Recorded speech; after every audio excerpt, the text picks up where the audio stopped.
There's a video I did and I was talking about helping out of abundance. Not just helping just because you feel obligated to. That is survival mode. Hmm? It might seem like a noble act, but trust me, it is not. If you can't sustain it, if you can't be consistent with sustaining it, then no, it is not. You know, when you offer something, whether it is love, whether it is time, whether it is money or even effort, you're not just giving in the moment. You're setting a precedent. Now the receiver begins to build trust, they begin to build expectations, or even dependency on what you have given. You know, now if you can't sustain it, then you break that trust. Or if you force yourself to sustain it, then you deplete yourself. You know. So what you thought was the noble act, what started as a noble act at first, turns into a cycle of exhaustion, into a cycle of guilt and imbalance. It may actually feel very noble or even compassionate to step in, especially when you see someone in need, and that someone is either a family member, a friend, or even a romantic lover. But if it doesn't come from overflow, and when I talk about overflow, I'm talking about abundance, I'm talking about alignment, I'm talking about the capacity to do so, then it comes from survival. And survival in this case, that's fear of disappointing. The need to feel useful. It is coming from guilt. Abundance driven giving expands you and the other person.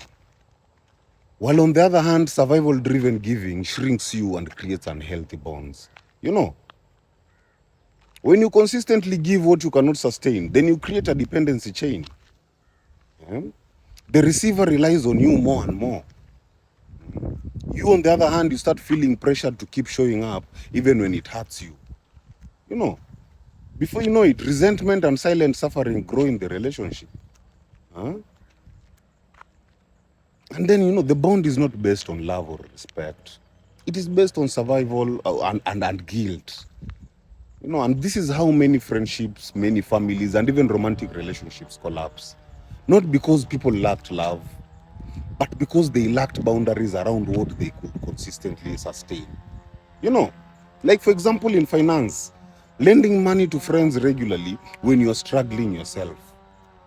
You appear generous, but you're depleting your own stability. Soon, before you know it, you are resentful, and then they are dependent. In relationships, promising constant emotional availability when you don't have the mental capacity. You break down under the weight, and the other person feels abandoned. In work, saying yes to every task to look helpful, even when you can't manage. Eventually, your performance suffers, and your yes loses value.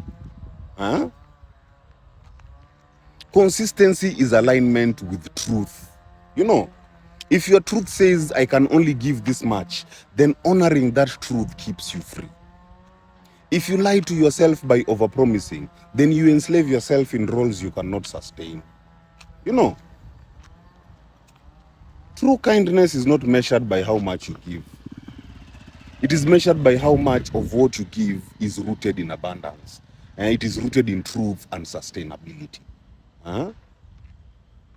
Always remember, if it doesn't flow from your overflow, then it is not generosity. It is self-betrayal disguised as kindness. My people, heal. Heal.